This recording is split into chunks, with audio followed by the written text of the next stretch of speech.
Zulmira tinha um quê infanto, juvenil. A família a havia expulsado de casa porque alguém havia dito ao chefe da família que ela não era mais virgem. O padrasto não quis ouvir nenhuma explicação dela. Diz que acreditou na mentira que contara a ele e a jogou na rua. Mas, na verdade, quem tinha tentado contra a honra da garota tinha sido o próprio padrasto. Ela na rua, virgem, tinha valor. Foi acolhida por um cafetão que a levou para o seu bordel. Mas, sabendo que ela era inocente e virgem, ele não a expôs para os fregueses. Resolveu guardá-la para um homem que a merecesse e pagasse bem por ela e a assumisse como esposa. Esse tal cafetão, católico praticante, havia feito uma promessa a Nossa Senhora da Aparecida de ajudar uma moça sincera que precisasse de ajuda. E a tal moça pura apareceu, era Zulmira, que a família havia jogado no vento. Já faziam 2 dias que Zulmira tinha sido amparada ali, quando Bino apareceu. Zé Abrão apresentou ele ao cafetão, explicando a situação em que o tio se encontrava. O cafetão percebeu que aquele capial era um homem enviado para Zulmira. Os dois são apresentados, conversam por horas. Bino conta a ela sua vida e ela conta a ele também toda a vida, de como tudo que tinha acontecido até ali, de como foram parar em tal situação. Bino diz que não tem o dinheiro pedido pelo cafetão, que é muito pobre, mas só poderia pagar o preço das outras moças por um encontro. Havia gostado de Zulmira, mas o que tinha para oferecer a ela era uma vida de pobre, uma casa na roça e muita dignidade e respeito. Se casaria mesmo com ela, dando a ela um nome, assim que a situação fosse propícia. O cafetão fica num dilema. Ele quer levar vantagem na sua ajuda de promessas a Nossa Senhora. Mas e agora? A santa não lhe enviou um fazendeiro rico, e sim um pobre que não tinha onde cair morto. O cafetão pensa um pouco, quer se eximir da sua responsabilidade, e então diz a Bino que poderia levar a moça, mas que se casasse com ela e a fizesse feliz e sua esposa, porque um dia ele voltaria à casa de Bino para ver realmente se ele era um bom pai de família. Bino promete amar e respeitar a moça inocente como uma criança de 7 anos. Zulmira quer vir com ele para o interior dos interiores. Nem sabia onde ficava o tal lugar. Eles chegam à casinha no alto do morro, ao pé da cachoeira, e ela fica deslumbrada com o lugar. Não se cansa de agradecer a Bino por tê-la trazido. Ela não é tão ignorante. Sabe ler, escrever, falar corretamente, coisa que Bino não sabia. Em sua bagagem haviam livros, cadernos, lápis. Parecia que aquilo fazia parte de uma vida escolar. Ela não tinha certidão de nascimento. Se tinha, estava na casa dos seus pais. Com ela só tinha uma carteira profissional, ainda que estivesse com as páginas em branco.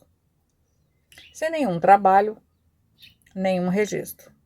Na carteira do trabalho, ela tinha 17, quase 18 anos, ainda era menor de idade. No princípio da convivência deles dois, ela não gostava de sair de casa. Tinha medo que alguém denunciasse Bino por estar em companhia de uma moça de menor de idade. Ela sabia que isso era contra a lei.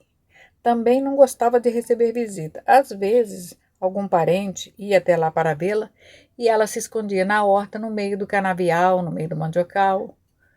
Procedeu assim até completar os 18 anos. Agora sim, era de maior idade. Ela se tornara social, começou a receber as visitas da melhor maneira possível, gostava de ir à missa aos domingos de manhã. Ela e Madalena são Se dão muito bem. Ela age como se fosse mesmo a mãe dela, mesmo tendo poucos anos a mais que ela. Nem todo o fim de semana agora Madalena voltava para casa, porque sabia que Bino não estava mais só. Ele tinha Zulmira e os dois se amavam muito. O tempo foi passando e um dia Zulmira teve um ataque de nervos. Ela precisava tomar um tipo de remédio e fazia já um tempo que ela deixara de tomar. O resultado estava aparecendo. Isso muito assustou Bino. Ele nunca havia lidado com esse tipo de doença. Havia dias que Zulmira ficava mal-humorada, respondona, triste. Tudo dependia da lua. Outros dias ela estava feliz, sorridente, cordata, obediente. Era o oposto dos dias ruins. Chegou a um ponto em que Bino não teve que levá-la ao médico para ela ter acesso ao tal medicamento que sempre tomou, desde a mais tenra infância. Todos os meses ela precisava voltar ao médico e avaliar seu estado de saúde. Ela foi melhorando e ficou bem, mas nunca mais poderia deixar de tomar o remédio todos os dias. Mas Bino não prestou atenção nisso. Aos sábados, Zulmira e Bino iam à cidade levar o excedente para vender. As pessoas sempre compravam tudo. Era frango caipiras, ovos, mandioca, abóboras, quiabos, jilós, tudo que tinham na horta. E eles voltavam felizes para casa com dinheiro no bolso e as cestas vazias. Num desses sábados, Bino e Zulmira foram à casa de Regina para entregar uma carta a Madalena que Miguel havia escrito para ela. Na carta ele dizia que estava com saudade dela e que viria passar todas as férias da universidade com ela, igual das últimas férias. Perguntava se poderia vir. Ela respondeu a carta dizendo que estava morando na cidade e que agora tinha um trabalho. Cuidava de um menininho de 4 anos e de um bebezinho de 4 meses. Caso ele quisesse vir para se encontrarem só à noite depois do trabalho dela, ele poderia vir. Ela coloca a carta no correio, mas a carta demora a chegar para Miguel, porque a carta dele havia ficado vários dias na fazenda para depois ser entregue a ela. Miguel veio a si mesmo sem receber a resposta da carta de Madalena, jogando com a sorte. Seu professor instrutor de voos de helicóptero o trouxe até a fazenda Andrada e voltou sozinho para Belo Horizonte com o trato de voltar daí 20 dias para levá-lo de volta à casa dos pais. Dona Celinha informou a Miguel que Madalena não morava mais com o pai, estava na cidade trabalhando e estudando. Aí ele pediu ajuda dela para voltar à cidade. Ela lhe emprestou a caminhonete do capataz Belarmindo. No endereço dado por Dona Célia, foi uma surpresa para Madalena quando foi atender a porta de quem batia e viu Miguel. Ela o manda chegar, entrar. Eles se cumprimentam inibidos. Não há beijos e abraço. Ele diz: te escrevi uma carta dizendo que viria hoje. E aí ela responde: recebi sua carta há 4 dias. E respondi: coloquei no correio ontem.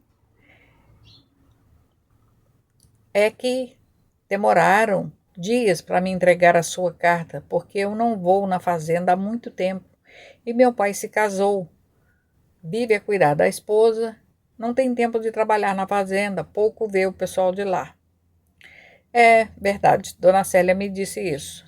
Você foi à fazenda? Pergunta ela. Fui. Eu desci do helicóptero lá porque pensava que você ainda estava morando com seu pai.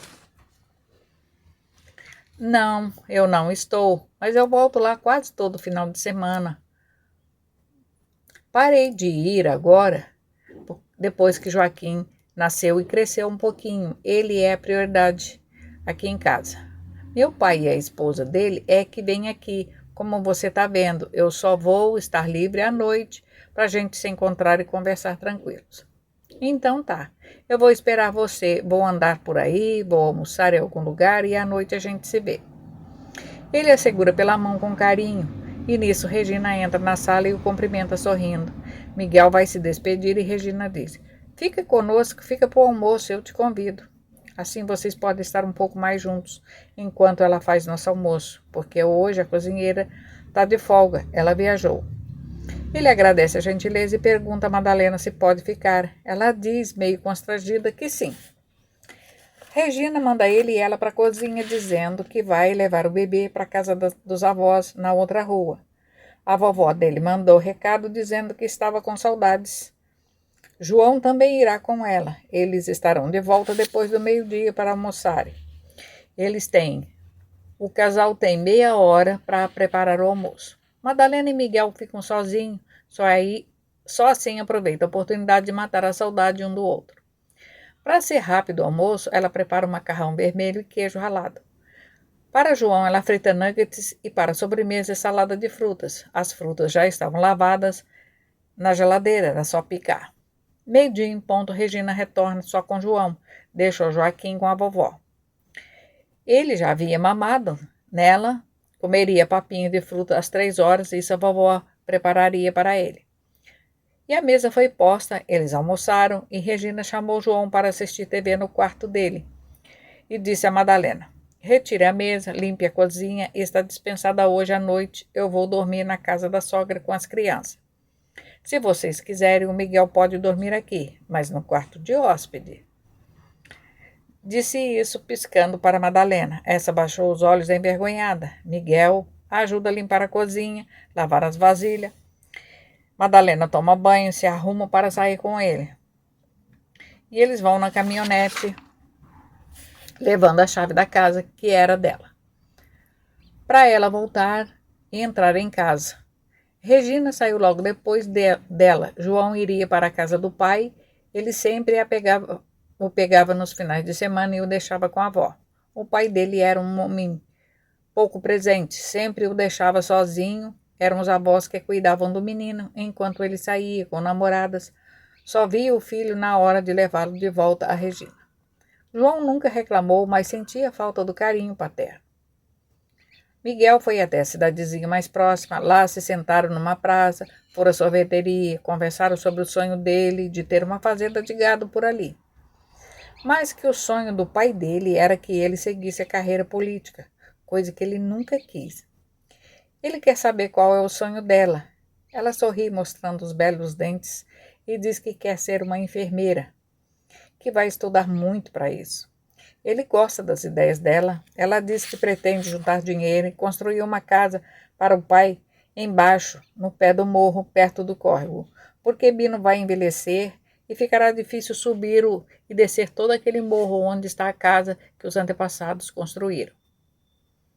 Antigamente não havia a estrada onde é hoje, só haviam trilhas de burro de carga. Uma trilha passava pertinho da casa, tanto é que a toceira de Bugaville tinha mais de 250 anos. Foi a bisavó de Madalena que a plantou. Era por ali que passavam a trilha das tropas de mula, levando ouro e café para o estado do Rio de Janeiro, para serem levadas em navios para o Oriente. Mas com a passagem do tempo, resolveram fazer a estrada de rodagem lá embaixo, no vale, onde os morros se encontravam no sopé, dividindo apenas pelo pequeno riacho de águas límpidas e muito frias. Miguel achou Madalena muito interessada na tradição familiar dela. Sabia o nome dos seus ancestrais, de onde vieram, por que vieram, enquanto que ele não sabia nem o nome de seus avós maternos, só sabia o primeiro nome da sua mãe, e que ela era morta desde o parto dele. Madalena já conhecia esse tipo de história. Ela também não sabia nada da sua mãe, só que ela também estava morta. Já estava escurecendo quando Miguel e Madalena voltaram. Ele diz a ela que acha melhor ele ir dormir no hotel logo à frente. Ela diz que não. Regina disse que ele poderia dormir lá no quarto de hóspede, então que ele poderia dormir. Miguel foi até o carro e o trancou, pegou sua mochila e disse a Madalena que queria tomar banho. Ela lhe entrega uma toalha e lhe mostra o chuveiro. Depois do banho dele, ela vai tomar banho também. Ele ficou a assistir TV. Ela foi para a cozinha fazer algo para eles comerem. Quando estava pronto, ela o chamou. Ele veio, comeram e ficaram à mesa a conversar durante um tempo. Ela disse que iria dormir e o mandou também ir dormir, desligando a TV. Quando ela chega no quarto dela, está sobre a cama dela uma camisola nova, preta, de renda, 2 preservativos e um bilhete. Nesse bilhete, Regina dizia que se ela achasse que era a hora que havia chegado, que usasse a camisola nova, era um presente, e que não se esquecesse dos preservativos. Mas se ela não estivesse pronta para dar tal passo na vida, que guardasse os presentes para o momento certo, agindo corretamente. Madalena riu de Regina e ficou com o preservativo na mão pensando. Ela só tinha 16 anos, não conhecia o rapaz direito. Não, ela não estava pronta para pertencer a alguém, iria esperar mais um pouco, e ele nem havia insistido em fazer o que Regina estava imaginando. Ela riu. Madalena tranca a porta do seu quarto, afinal não havia mais ninguém na casa, era mais seguro se precaver para evitar aborrecimentos futuros. Ana, ansiosa, sabia que Miguel viera para a fazenda de Celinha para se encontrar com Madalena, a sua filha. Qual seria a intenção dele? Estaria mesmo apaixonado por ela? E ela? Será que Miguel não iria fazê-la sofrer? Nessa hora, Ana se esqueceu que ela e que um dia foi Nélia fez sofrer muito mais e que uma paixão por engano diante do abandono de uma mãe que vai embora, sem olhar para trás e nunca mais volta para ver esses filhos?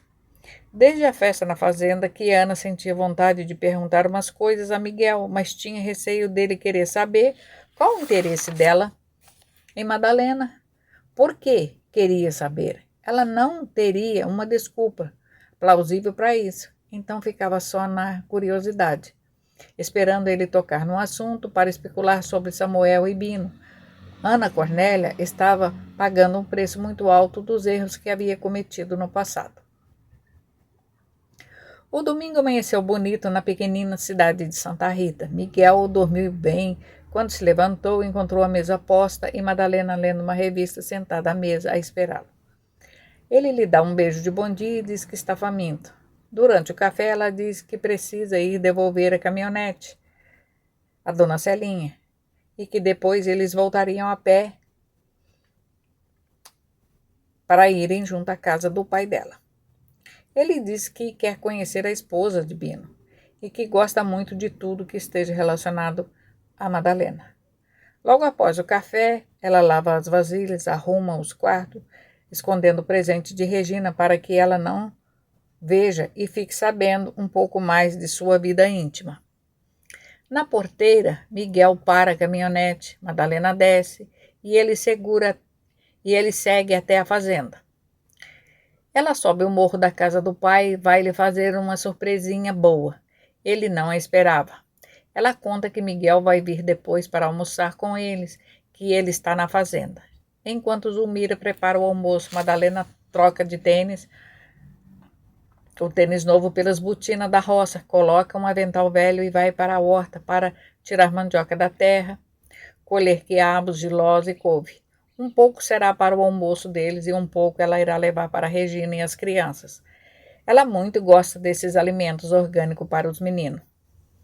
Regina volta para casa e encontra a casa vazia e um bilhete sobre a mesa com a letra de Madalena, que dizia que ela e Miguel tinham ido à casa do pai e que talvez ficasse por lá e só voltasse na segunda-feira bem cedinho. Claro que Regina foi até o quarto de Madalena para ver se ela tinha usado os presentes. Deduziu que sim, pois a camisola estava dobradinha dentro do guarda-roupa, sem a calcinha e os preservativos. Miguel, quando chega à casa de Bino, vê Madá com as botinas. Acha engraçado, ela está na bica d'água a lavar as terras das mandioca numa peneira de taquara. Está pisando na água que cai e forma um pequeno raso poço aos seus pés, mas não se molha, a botina de borracha, para proteger os pés e as pernas até acima das canelas. A calça dela está enfiada dentro do calçado, assim como aquele chapelão de palha na cabeça, ela mais parece uma vaqueira que uma dona de casa. Bino e Zulmira ficam satisfeitos de ver o rapaz riquinho, filho de senador, ali junto deles. Miguel se senta no banco de madeira de frente para a bica d'água para observar Madalena em ação. Há um caramanchão de sapé, onde guardam lenhas picadas para alimentar o fogo. Na parede há uma prateleira muito antiga, cheia de cacarecos, velhos calçados e utensílios de serem usados na roça. vasilhas velhas e alguns objetos sem uso, mas de grande estima para todos da casa. Na roça não se descartam as coisas velhas para serem substituídas por novas. Quando se compra algo é para agregar e não descartar. Há um pequeno toco de madeira fincado no chão que despertou curiosidades em Miguel. Ele pensa em várias possibilidades para aquele toco enterrado no chão com uns 10 centímetros acima do solo. Em que será que ele seria usado? Ele pensa em perguntar, mas se acha inibido, poderiam chamá-lo de ignorante. Mas ele era mesmo pensou. Morava na cidade grande, ali ele via coisas que jamais pensou que existiam. Madalena vem para perto dele, deixando as mandiocas escorrendo na peneira no giral da bica d'água, traz com ela as folhas de couve, os quiabos e os gilós, numa bacia de ágata branca. Dá para ele segurar e o empurra para a ponta do banco, se senta ali e coloca o calcanhar da botina direita presa no toco no solo e dá um arranco na perna e o pé sai suave de dentro da botina de borracha. O mesmo ela faz com o pé esquerdo.